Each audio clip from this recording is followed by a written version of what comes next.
J'aimerais qu'on revienne avec vous sur la loi italienne sur l'immigration illégale.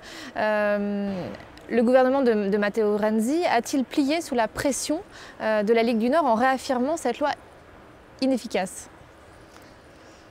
Il faut dire que notre pays, en ce moment-ci, est en train de faire comprendre que l'Italie, de toute façon, elle fait partie entièrement de l'Europe et qu'il y a quand même des points qui ne fonctionnent pas, il y a des choses qu'on doit revoir.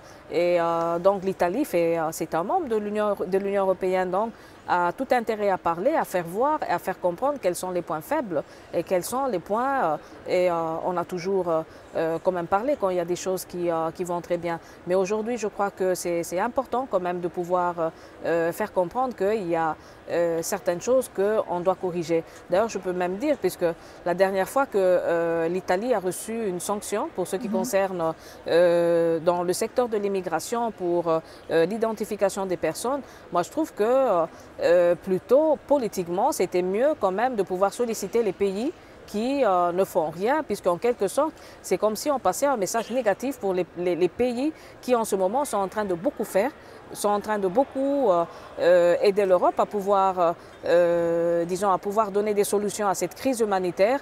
Et c'est justement à ces pays qu'on s'en prend. Donc je crois que peut-être politiquement, il faudrait aussi essayer d'encourager les pays qui sont en train de fournir beaucoup d'efforts. Donc le gouvernement, avec le Premier ministre, il a tout droit à pouvoir faire comprendre quels sont les points qui ne vont pas. Alors, il y a aussi la question du délit de clandestinité, puisque Matteo Renzi a promis de supprimer le délit de clandestinité. Est-ce que vous pensez qu'il va le faire? Oui, moi je suis la première qui a fait voir que c'est... Est-ce qu'il va recevoir suffisamment d'appui politique pour pouvoir le faire? Bon, moi je suis ce que le Premier ministre a déclaré, puisqu'il a dit que c'est question de temps, mais de toute façon, disons, il faut qu'on l'enlève. Et il faut qu'on enlève cette loi qui ne fonctionne pas, puisque ça ne fonctionne pas pour beaucoup de motifs.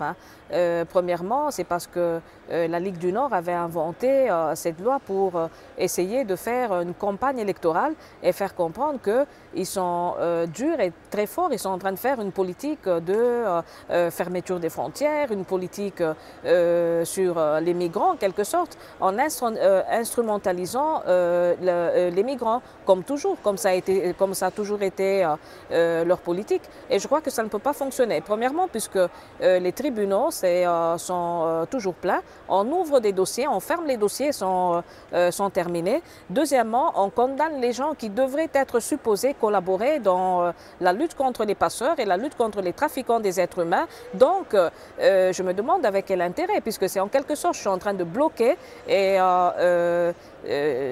disons, la lutte contre les passeurs, puisque j'ai besoin des personnes qui arrivent pour m'aider à identifier tout ça, mais je suis en même temps en train de condamner ces personnes.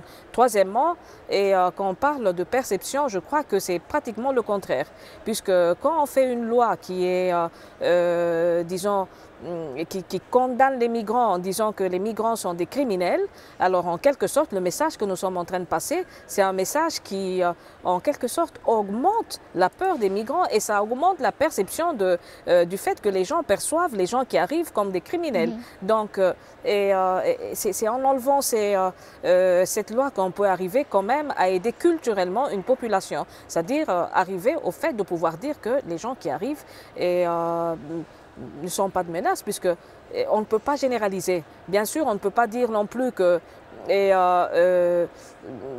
ils se comportent tous de la même façon. Mais c'est un peu partout, c'est un peu dans tout le pays, c'est un peu dans tous les secteurs. Mais il faut quand même qu'on puisse faire comprendre que ce sont des personnes et que chaque personne a droit à être jugée comme telle, mais pas comme communauté. Et je crois que c'est vraiment important. Les événements de Cologne, bien sûr, sont aujourd'hui sont toujours d'actualité. Quel impact pensez-vous que ces événements ont aujourd'hui sur la crise des migrants?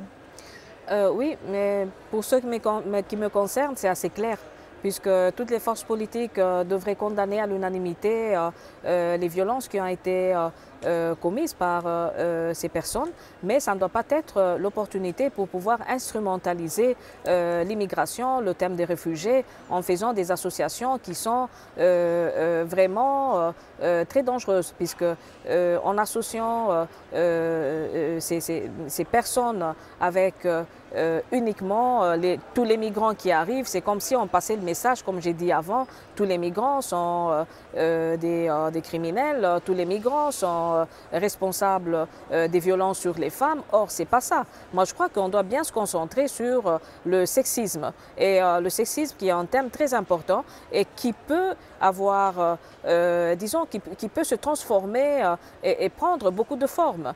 Et malheureusement, je peux dire, à Cologne, ça a pris la forme de ce groupe de réfugiés, disons, de ces personnes, puisqu'il y avait d'autres qui n'avaient pas de documents et qui ont commis ces violences. Mais ce n'est pas la même chose un peu partout dans le monde. Je peux parler du cas de la République démocratique du Congo, là où les violences sont utilisées comme une arme contre les femmes dans la guerre. Je peux parler de l'Afrique du Sud, où les violences sont tellement nombreuses qu'on ne peut pas dire que c'est dû à une communauté ou à une religion, mais il y a beaucoup d'exemples. Donc le thème, c'est le sexisme, trouver des lois et des normes qui doivent nous aider et culturellement et juridiquement à pouvoir affronter ce thème et du point de vue éducatif. Donc le fait de pouvoir faire des associations ou bien dire les violences appartiennent à une telle communauté, les violences appartiennent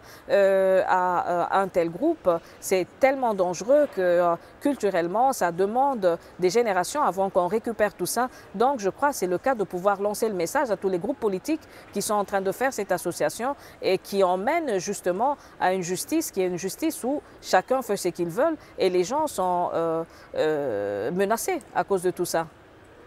Cécile Kiengué, merci. Merci à vous. Merci à tous d'avoir suivi notre émission. Rendez-vous le mois prochain pour un nouveau numéro de Toute l'Europe en débat.